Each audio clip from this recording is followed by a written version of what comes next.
Ladies and gentlemen, please welcome to the stage Tim Feldhausen, Chair of the New Launch Alliance. I like that. Good afternoon, everyone. Just a quick reminder, and welcome again back to Lambeau Atrium for our afternoon sessions. If you are here for the New Launch Alliance portion, you're supposed to be here. If you're up in the new manufacturing, you're supposed to be up there. So just wanted to remind everyone, please take your centerpiece flowers home. Someone from the table should certainly take those lovely plants home, and also feel free to take at least one or several of the veterans cards with you to take home and read a little bit more about the veterans who gave their lives for this country. So through the New Launch Alliance, which New North created to support business discoveries and idea creators in Northeast Wisconsin, our region was one of the first to launch the Start in Wisconsin online platform for founders as a way to start, scale, and accelerate their business endeavors. Several pitch events were hosted to assist in the launch of these new companies. Our work involves helping entrepreneurs at any stage in their development and work with corporate innovators. So we thank US Venture for their sponsorship of this afternoon's keynote, dedicated to entrepreneurship and innovation in our area. We also thank US Venture for their sponsorship as well. And I would like to ask Mr. Greg Vandenberg to please come up and... Greg, thanks.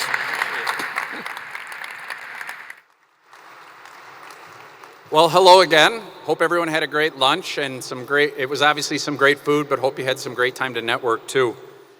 As a proud sponsor of the New North Summit, US Venture is thrilled to express our unwavering support for New North's mission to drive economic growth and prosperity for all in northeastern Wisconsin.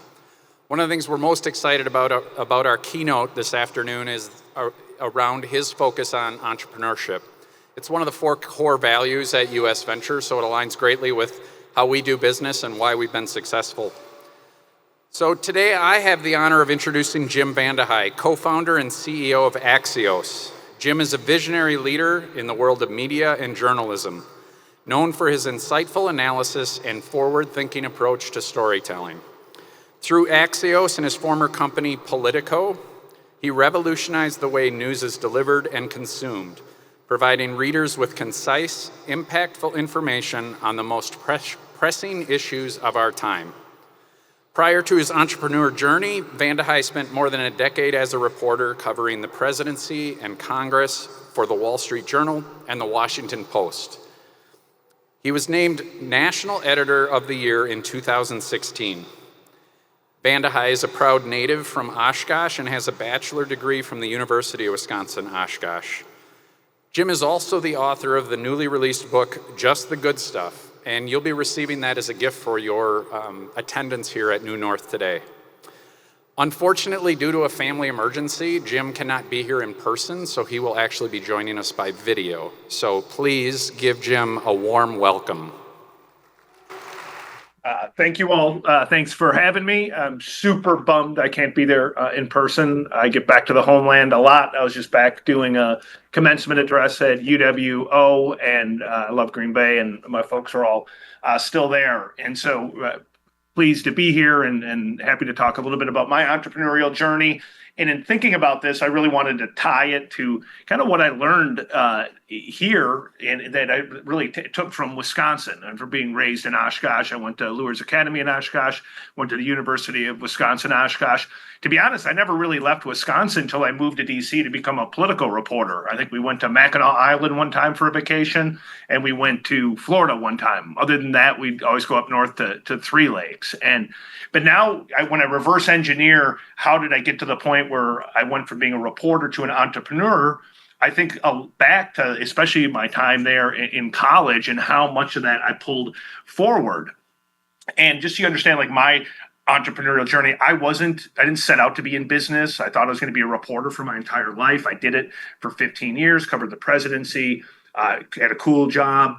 And then I could tell that the media industry was going to change. And so we started a company called Politico. And then I became CEO there. And then 7 years ago, we started Axios, my second company. And I'm the CEO here currently. But it all really started back there. And now when I think about it, I guess I was more entrepreneurial when I was young than I realized. And really, the place where I became an entrepreneur in retrospect was Brillion, Wisconsin, which is not far from where you all are at. And I had been in college. I was a terrible college student, had crappy grades. I was good at drinking beer. I wasn't awesome at the school part of it. And then I kind of stumbled into journalism. I'm a good writer. Let me go cover sports. And I did that. And I turned out to be okay at that. But I wanted to do something different. So one summer, I grabbed a phone book and I said, you know what, I'm going to call every newspaper in the state of Wisconsin and ask if I could just do an internship. And so I did it alphabetically. So I got to Brillion pretty early in the list. And I call, and a guy named Zane Zander answers. And I said, listen, I've only really taken one journalism class. I'm looking to do something. I'll do it for free. He said, can you come here today? Sure, it's like 50 minutes away. I drive there. We talked for about a half hour, and he says, will you run my newspaper, the Brillion News? And I said, yeah, I mean, sure, but like I really haven't, I have no experience. I've run nothing, and I've really only taken one journalism class. He goes, I don't care. He goes, if you run my newspaper, I'll teach you everything you need to know. I'll give you a car for the summer. I think it was $300 a week. And I'll put you up I have a cottage on a little lake near Brillion, and I'll always have the refrigerator full of beer. So for a cheesehead, that's about as good as it's going to get for a pay package. And so I did that, and I had to do everything. I had to help run a newspaper. I had to do the editing, the reporting. I had to learn about agriculture. I had to learn about county politics in a county I wasn't from, a town I wasn't from. And so, but it gave me the confidence that, man, if I could do this knowing nothing, I could probably do just about anything. And shortly after that, I did an internship from the University of Wisconsin-Oshkosh for Herb Kohl, the former senator in Wisconsin. And I'm certain that I had the lowest grade point average of anyone probably who ever applied for that internship. But God bless the professors. They liked my pitch, which is, hey, I want to go and do this internship, not because I want to work in politics, but I want to understand the process from the inside out. You know, I was too dumb not to know, naive not to know what I was getting into. But I learned so much when I got there, and really fell in love with DC, and that's what pulled me out of Wisconsin after I graduated. And so, to me, you know, and I talk about this in the book that I wrote it because it takes hubris to like lessons learned type books. Like you kind of want to punch someone when they say they have lessons for you to learn. But I learned almost everything by screwing it up, really, because I was a self-taught entrepreneur, a self-taught CEO. And because I was a reporter, I would ask questions. And I look back at it and I just think like everyone is an entrepreneur. Like anything's possible. Like anything is possible. Like if you have an idea and you're passionate about it and you want to bring it to life, if you have those three ingredients and you work hard, it's truly possible. I actually put a tattoo on my arm recently, Zotega, from a missions trip I did. And the Zotega is a word in Malawi that means it's possible. And it's the most muscular word in their language. I was like, I love that because I really believe it. It's one of the reasons I get really frustrated. I talked to the students at Oshkosh about this. I hate it when people dog America. Like, put aside your politics. I don't really care what they are. I hate it when they dog America because I'm like, man, this is a great place. Like if a dope like me who graduated the bottom third of his high school class, had a 1.491 grade point average at one point at Oshkosh, could move to Washington, D.C., interview presidents, start companies, and make money doing something he loves, like there's something pretty special about the country. And it really comes down to, like, do you have an idea that you're on fire for? And I think if you can link that to passion, you're probably going to have some success. And by the way, even if you don't have success in failing, you're going to have a hell of a lot more fun than you would punching a clock. I tell anybody, if you have the opportunity to be an entrepreneur, to start something, whether it's a couple of people or a large company, there's just nothing like it. Mainly because you learn more about humanity. Like, other than the poker table, I can't think of many places where you learn more about people, right? About their character when the pressure's on, about being able to mitigate and take wise risks, about when to go big and when to retreat. And so I loved just the humanity of journalism, of learning, or of entrepreneurship, of learning all the things you can do. The second thing, which is I do think is special to the Midwest, and certainly I felt it in Oshkosh, is just work ethic. Man, I was scared when I moved to DC and wanted to become a reporter, which in and of itself is kind of an entrepreneurial gesture. I felt like, man, these guys went to Harvard, their fathers were senators or ambassadors, and it was so intimidated. I just thought there's no way they're probably exponentially smarter than me. What I didn't realize is like the Wisconsin work ethic means something. Like you might be smarter than me, you're probably not going to outwork me to this day. Like there's something about it. I remember my father's only two things that he would really, really pound into me, and that is like work hard and don't lie. And it sounds so simple, but like those two simple things, if you do those, you're probably going to be pretty darn successful. And when I was in college, and I had Gene Hintz, who was a journalism professor, God bless that guy. He used to cover the Packers, by the way, for UPI. He saw something in me that I didn't see. And he said, listen, you know what? Just keep working. Like, go work at the Northwestern, go do this brilliant thing. I can't teach you this stuff in school. Like, go work, and I'll give you good grades. And because of that, I, again, was able to take that work ethic and find something that otherwise wouldn't exist. The other thing, and this really does help when you're starting a company, you're dealing with customers, you're dealing with employees, is just like the simple, straight talk about, being a normal person in Wisconsin. And it sounds so simple, but so many people overthink what they say, and they try to bust out their fancy Harvard words, or they talk about their pedigree. And all people really care about is like, tell me what you're doing, why you're doing it, why I should buy your product. Why I should join your cause, why I should try to help you build this idea that you have into something much bigger. Just being a normal, straight talking human. And I see this every day now. I run Axios, and we have a split off company that uses technology to help companies communicate better internally. It's called Axios HQ. So combined, we have about 650 employees, most of them under the age of 45. So I have a lot of experience dealing with the younger generation. And one of the things is just like being super duper transparent, like being a straight shooter. I have nothing to hide. And when you're running your company or starting your company, if you just tell everybody kind of what you're thinking and why you're doing what you're doing, and assume that they're smart adults and they can be responsible with the information, you cut away all of the BS that kind of really can pollute a company or pollute an idea. And we did that realizing, man, if we just tell everybody everything, maybe there won't be all the gossiping that you get in the workplace. There won't be all this wonderment about what's really happening behind the screen. And I'll say, at 525 people, it's just a media company, very little of it 7 years later, like a very well-run, like not gossiping, not talking behind your back type stuff. And those values, which I would call are like Wisconsin values, sit at the very, very heart of it. And that's related to character, which is, I went to Catholic schools. I went to Sacred Heart. I went to Lourdes Academy before I went to UW Oshkosh. And my parents, all four grandparents lived in Oshkosh. This idea of just being a good person, man, the older I get, the bigger a difference that makes in running a company and getting customers and keeping customers and building a company, a product, a culture that you're proud of. Just having that character. I would rather have 10 people who are hardworking, who are good people, than 100 kind of mediocre people whose character might be in question. You can just get so much more done. And it's hard when you're starting a company because you can be tempted to keep people around that you don't really like their character. You don't trust them, but they might be a really good coder, or they might be a really good marketer. And one of the lessons that took me a long time to learn is the minute that you see that someone is an unrepentant cancer at your company, no matter how talented they are, fire them, get them out of your life. I'd say the same thing with friends and people you're dating. Do the exact same thing, because these cancerous personalities, no matter how talented they are, all they do is they spread that toxicity to other places.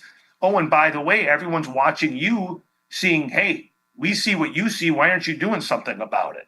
So you lose your credibility in dealing with your employee base, dealing with your other co-founders, whoever else is at your company as you're starting to bring something to life. So really thinking about the character part of it. And then, lastly, it's really like, you never know. Like I'm 53 now, and so maybe I'm getting a little too reflective, and I'm, I guess, 17 years into being an entrepreneur. And there is certainly a lot of uncertainty when you're starting companies. I always tell people, like, there's a 95% chance a new company, unless it's a very small one, it's going to fail. Most do. Uh, but the journey and the serendipity and the putting yourself in the positions to have luck or to have success is so intoxicating, and takes on kind of an energy of its own. It's why I get really frustrated when I read these books or read stories of these like great men entrepreneurs who are just so much larger than life and so much smarter than the rest of us. Like, really, other than Elon Musk, who like authentically has started 5 or 6 really fascinating companies in spaces most people can never touch one, the rest of us are mortal. Like, we really are. And there's not that much that separates somebody at the top from necessarily somebody who's helping with sales or someone who's helping with another dimension of it. And realizing that I'm useless without the other 525. I'm certainly useless without my other co-founders.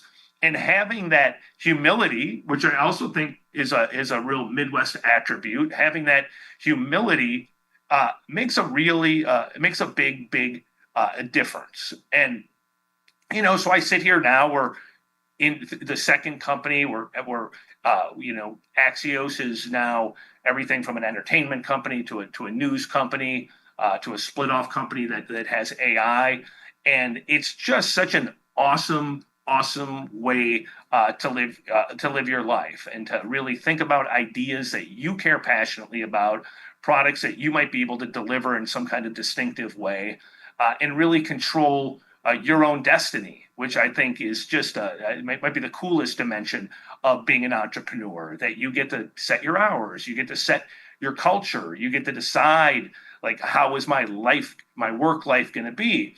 And that's not a bad place to end on it, which is, I think a lot about managing millennials and younger workers. And one of the things that a lot of people my age roll their eyes at is, like, younger workers, we want purpose. We want you to be our preacher. We want you to be our teacher, our friend, our daycare center. And if you sort of take the snickering away and you think about what is it that the younger generation wants, they're actually right and we were wrong. And I'm saying kind of my generation. Like, I got into the workforce, I just wanted a paycheck and I didn't want you to hit me. Whereas the new generation, they're like, no, I want a paycheck, but I want there to be meaning to my work. I want to know that either the products we produce or the work we do together or the work we do in the community has deeper meaning. And that meaning part is really become central to how I run the company. I talk way more about helping people get smarter faster so they can make better decisions, which is the mission of our company, than I do in our financial performance. And for younger workers, it's a lot more motivating. And the reason that I think that works so well is they are right. I mean, I'm a workaholic. I don't know the whole work-life balance thing. That's never been my gig. But even if you have really good work-life balance, you're still spending 50, 60, 70% of your waking hours either at work, going to work, bitching about work, thinking about work, right? Work is the vast majority of our life. So why shouldn't we find purpose and meaning in it? And that's kind of one of the things I was talking to students about in Oshkosh. I was like, therefore, if you can, the nirvana, like, you've hit the jackpot, if you can find something that you can do or build, that you would do or build for free, yet you get paid for it. Meaning, like, for me, if I got fired, or if I fired myself today, I would spend my weekends gossiping about politics, talking about media, thinking about how do you start new ideas, how do you run companies. Like, these are the things that I would do socially, and they're the things that energize me intellectually and emotionally. And so to be able to get paid for it, like, that's the sweet spot. And I think entrepreneurship gives that to all of us. So I'm glad that I was able to talk with everyone. I'm super bummed I couldn't be there. I'm going to be in Brazil for that Packer-Eagle game. So I'm Jim at Axios. If you're going to be there, let me know. We'll have an epic tailgate party. But hopefully at one of your events, I can get there next year or in the not too distant future. Any excuse to go to Lambeau is a good one. Super jazzed about Jordan Love. It might be the most excited I've been since I was 5 years old about a Packer season. So thank you all for having me. Thank you for all the work that the summit does for fellow entrepreneurs in Northeast Wisconsin. Thank you, Jim, for sharing your inspirational journey. We look forward to reading your new book, Just the Good Stuff.